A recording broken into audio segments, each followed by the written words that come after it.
Barabara kabisa, mpenzi mtazamaji wa runinga Magharibi Asubuhi njema ya Alhamisi tarehe 28 mwezi huu wa Agosti mwaka 2025. Ujambo pote ulipo na karibu kwa habari zetu za Magharibi Asubuhi. Jina langu ni Brandford Namure, nikitumai kwamba umekuwa na usiku mwanana. Wiki mbili baada ya kutamanika kwa chanjo tofauti humu nchini, imebainika kwamba gatuzi dogo la Webuye Magharibi ndilo limechangia idadi ndogo ya watoto ikiwa 75%, swala ambalo limepelekea washikadau katika sekta mbalimbali kuandaa mikutano ya kuangazia changamoto zinazowakabili na njia ya kuweza kukabiliana na changamoto hizo. Mwanahabari wetu Jeremiah Wekesa anatukunjia jamvi la TV Magharibi Asubuhi na taarifa hiyo kwa kina. Ningependa kusema ya kwamba leo tumekongamana hapa kwa ajili ya chanjo kwa watoto wetu. Tumekubaliana ya kwamba tunaenda kuianisha shughuli zetu kuhakikisha ya kwamba kuna mtoto ambaye anawachwa nyuma. Tunaenda kuongea na mama wa kuzaa hawa watoto, wazazi mbalimbali, kuhakikisha ya kwamba ile percentage ambayo tumeambiwa na medical staff tunaipandisha. Kwa hivyo kwa ufupi ni hayo tu, and as a team hatutaenda kuangalia maneno ya devolution, tunaenda kuhakikisha ya kwamba this is a success. Kuangalia location kama Webuye, urban setup sio kama rural setup. Leo mtu anaweza kaa kwa land hapa apate mtoto, baada ya miezi 2 amehamia kwingine.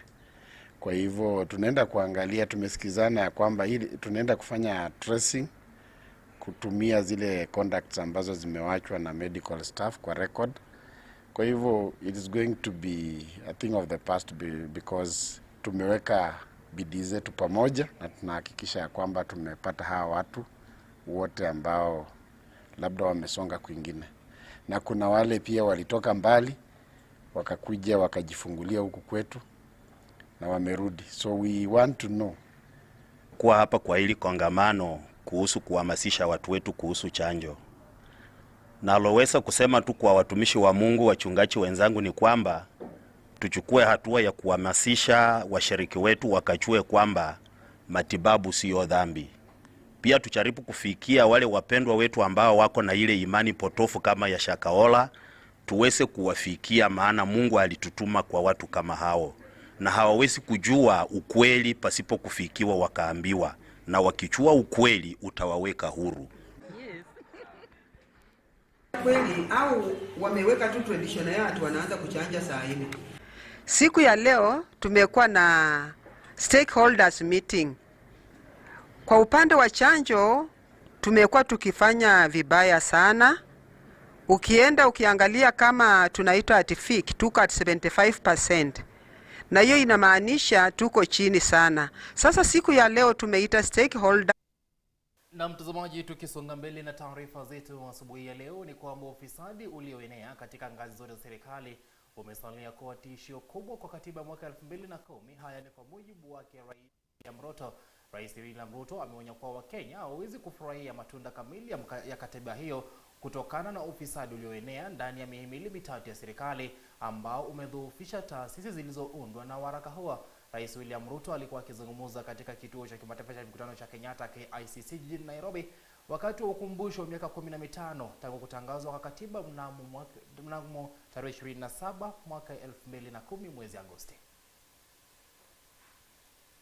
On this Katiba Day, as we renew our commitment to the ideals of the Constitution, mswada wa kumbandua gavana Mtai, ourselves honest, candid questions. Are we truly patriotic? Are we living with integrity, both in public and private? Are we inclusive, leaving no one behind? Are we accountable to one another and to our institutions and to future generations? Corruption is a serious threat to our progress as a nation. It undermines our constitution, weakens our institutions, and erodes the well-being of every Kenyan. It is a fact that corruption exists in all arms of government and poses a serious challenge. The executive, the legislature, and the judiciary, and each must confront this menace with honesty and resolve. I have always reiterated my resolve to serve as a responsible steward of public resources. We have digitized and automated government services to seal loopholes and eliminate the opportunities for corruption. Today, Kenyans can access over 22,000 services on eCitizen, up from 325. The results are evident. Revenue collection has risen dramatically to over 1 billion shillings every day, translating to more than 500 billion annually. Yet I admit there is still much more to be done to combat corruption within the executive. Corruption must be chased down every alley, every corridor, and every corner of the executive by every well-meaning official and citizen whenever it is spotted. I, William Ruto, President of Kenya, fully support the rigorous and expeditious prosecution of any corruption case backed by evidence. This is the only way to restore trust, uphold the Constitution, and assure Kenyans that no office, no title, and no individual is above the law.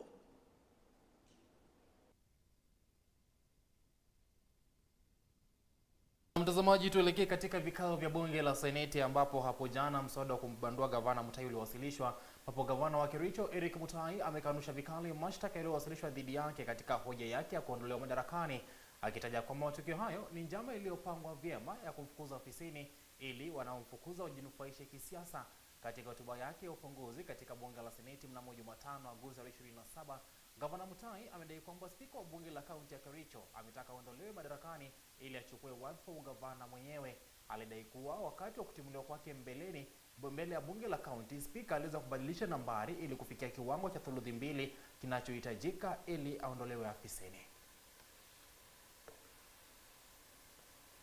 Let the CEOs be punished by the Public Service Board. But the impeachment has already been tabled before I even got the report. Mr. Speaker, the conversation on the flocker programs and other ad hoc reports were tabled right after my impeachment, and the reports were equally given to me after my impeachment motion. The big question I'll ask the Senate, Mr. Speaker, naturally, how then would the governor acted on the state officers when an impeachment motion has been tabled first, then now the reports are given to him? I say this to demonstrate the malice in the County Assembly of Kericho. We were here last year, Mr. Speaker, because these honorable senators, the great upper house, indicated that the numbers were not 32. The assembly, led by the speaker in his own wisdom, decided to manufacture the three, just add one number so that they can be heard in this assembly. And I say, farewell enough, we will be here to listen to these judges and be able to demonstrate any of our wrongdoing. Number three, Mr. Speaker, sir, on the question of Londiani, which is an emotional wiping statement and wiping emotions, this was the same impeachment that was brought in this house last year. The governor has no role whatsoever in creating committees that run funerals. We will be demonstrating, Mr. Speaker, that this committee was run by the county secretary and the county commissioner, which since then, the county secretary is no longer in office. The officers that were mentioned, most of them are no longer in office. But we'll also be able to demonstrate to this Senate that already a ruling has been made by the court indicating that no funds were lost. The same item has been brought to the Senate again for debate. Fortunately, Mr. Speaker, because of time, is that what is happening? Mbele na taarifa zaidi ni kwamba kinara wa chama cha ODM Raila Odinga amesema kamwe hatokata tamaa kutokana na juhudi zake za kuhakikisha ugatuzi unatekelezwa vilivyo. Akizungumza katika ukumbi wa mkutano wa KICC jijini Nairobi, Raila amesema yuko tayari kupoteza umaarufu humu nchini ili kuhakikisha sehemu zilizogatuliwa zinapewa majukumu yake yote. Raila ambaye alikuwa mwanzilishi wa kupendekeza kuwepo kwa katiba mpya ameendelea kusisitiza wabunge hawafai kupewa pesa zao za NG-CDF, bali pesa hizo zinafaa kupewa serikali za kaunti ili serikali hizo zitekeleze majukumu ya kimaendeleo kwa Wakenya. In my reference to the nation, it is my firm belief that whatever dreams we choose to pursue, either individually or collectively, we need to have a country first. We must preserve the territory known as the Republic of Kenya first.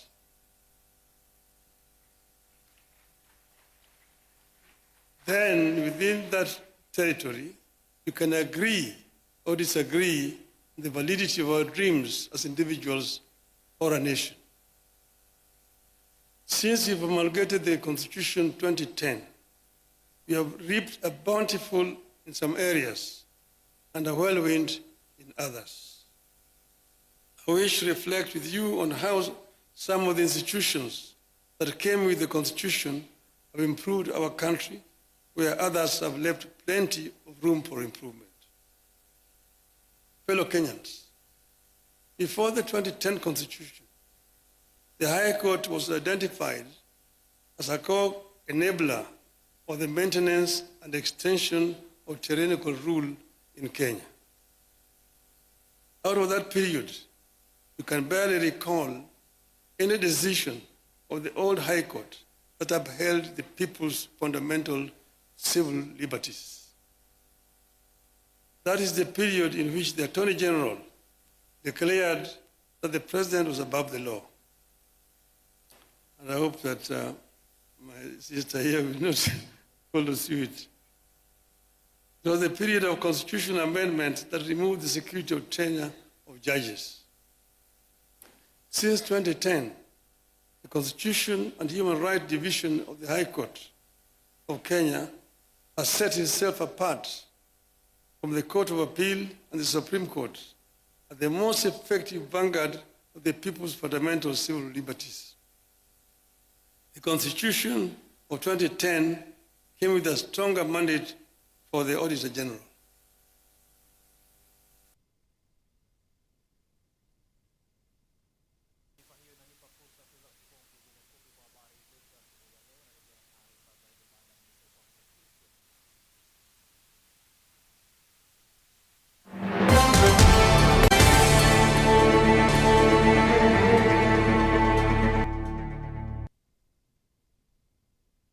Today we are hosting the Lotto Foundation as they do a food distribution to the community. The community involves people from Huruma. Huruma is where we have the home for the aged.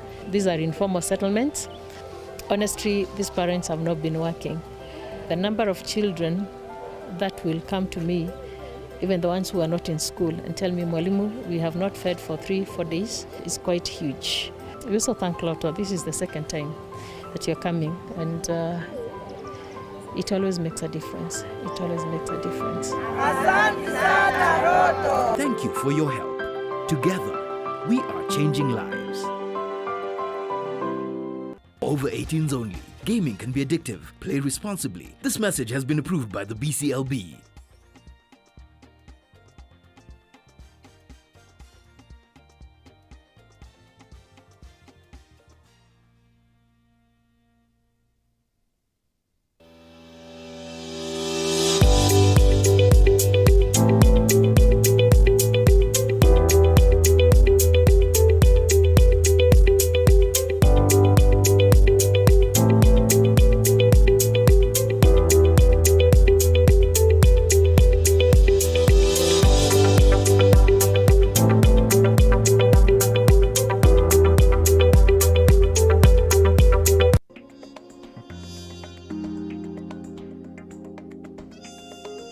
Are you looking for trendy and classic collection in ladies, gents and children wear at affordable prices.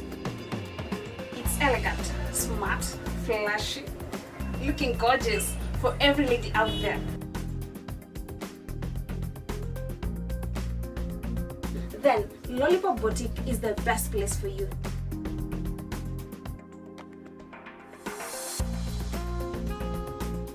Giving you the elegant look that brightens your day.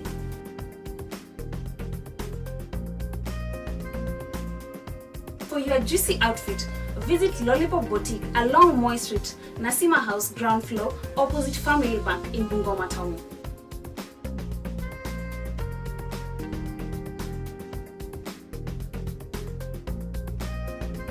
For more information, call us on 0721 41 4212.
Ndio nasikika.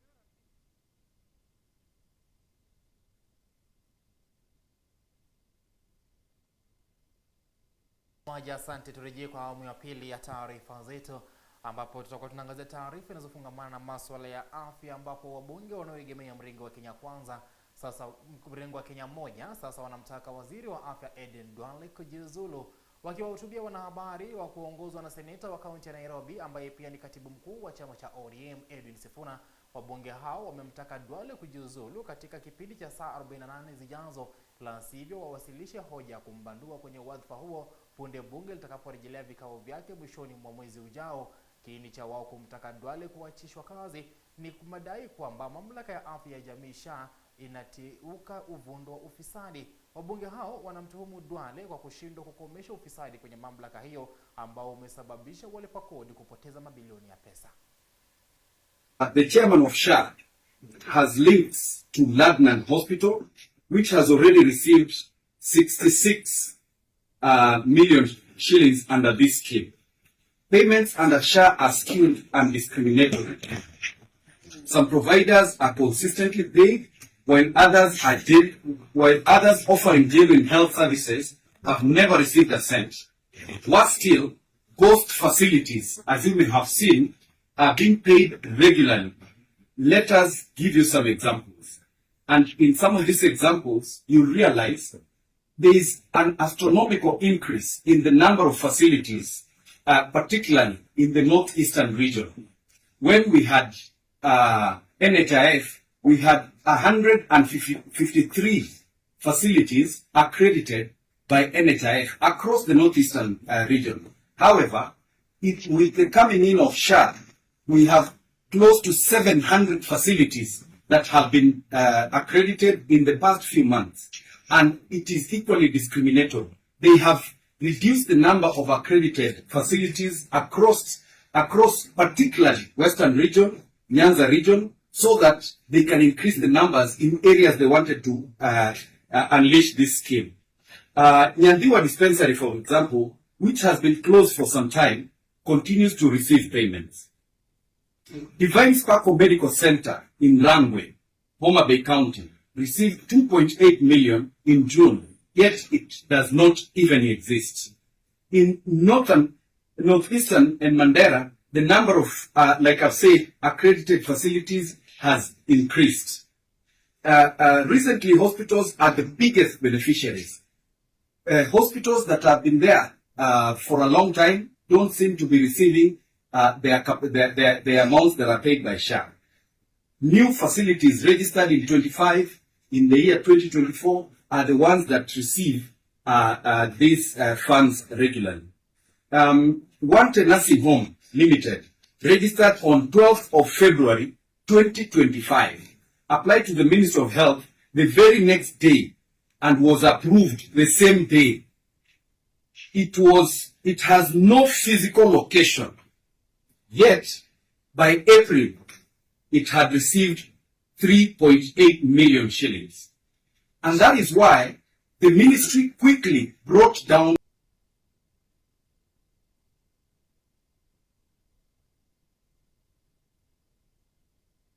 Na mtazamaji, taarifa zaidi ni kwamba vuta ni kuvute imetokea katika majengo ya Seneti siku ya Jumatano. Hii ni baada ya aliyekuwa seneta mteule wa chama cha UDA Gloria Roba kujaribu kuingia bungeni kwa nguvu akipinga kubadilishwa kwake ambao umeweza kutekelezwa hivi majuzi.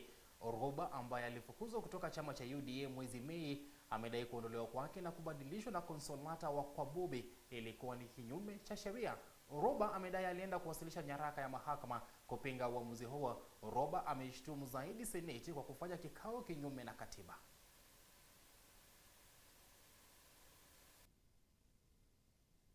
Is illegal. That is a stranger in the floor of the House. There is no impeachment, by the way, that is going on with a stranger in the floor of the House. That is a basis of an appeal for whatever outcome that impeachment will bring out. Because they have a stranger in the floor of the House. Here are the orders that have been moved up from the seat. And the Speaker of the Senate, Amason Kingi, continues to entertain illegalities after Katiba Day. So in fact, the people of Kericho should know they are being shortchanged. Because whatever is happening right now inside the Senate is not legal. There is a stranger at the floor of the House who is purportedly sitting and thinking that she is executing an impeachment. So the people for Kericho should know that. In the meantime, as you can see, they had sent, she's just here, they had sent, wanajaribu kutumia polisi vibaya. They had sent a lady to come and arrest me. I've told her to arrest me. I don't know, maybe she's afraid of the media. But as you can see, they have blocked me out of Senate, being a senator. This is how they blocked even the people who have been called by the labor experts. They were blocked from actually reaching their leaders and presenting a petition. The clerk of the Senate is part of all of this. Mr. Jeremiah Nyegenya is also part of all of this. So I'm just saying the people of Kericho should in fact say that this sitting should be stopped because there is a stranger at the floor of the House.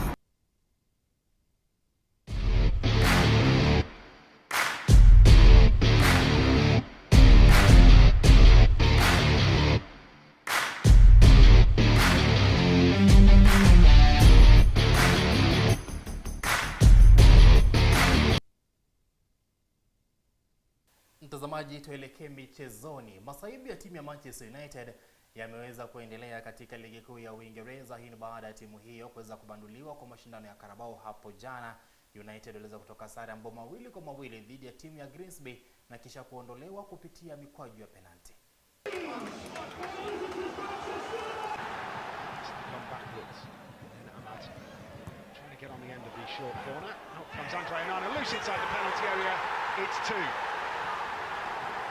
This time, former Manchester United Academy graduate Tyrell Warren has doubled Grimsby's lead.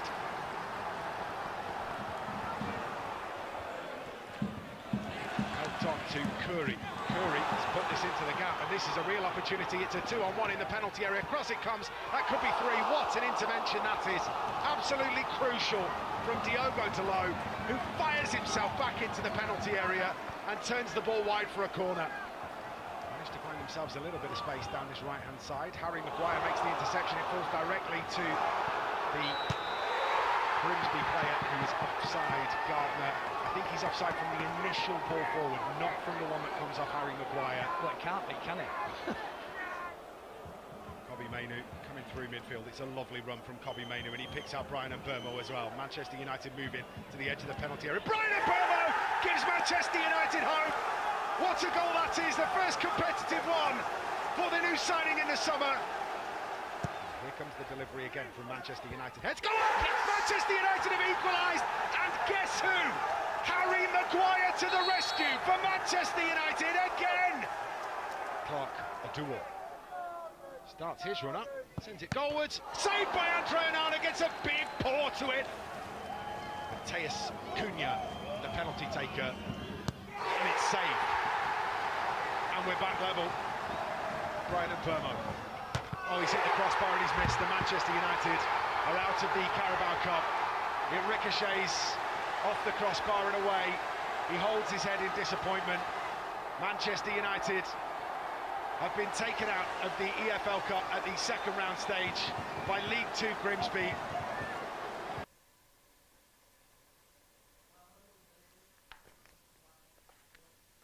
Mtazamaji, mimi niruhusu nihitimisha habari za Magharibi Asubuhi. Saa 7 mchana nitakuwa narejea hapa na taarifa zaidi.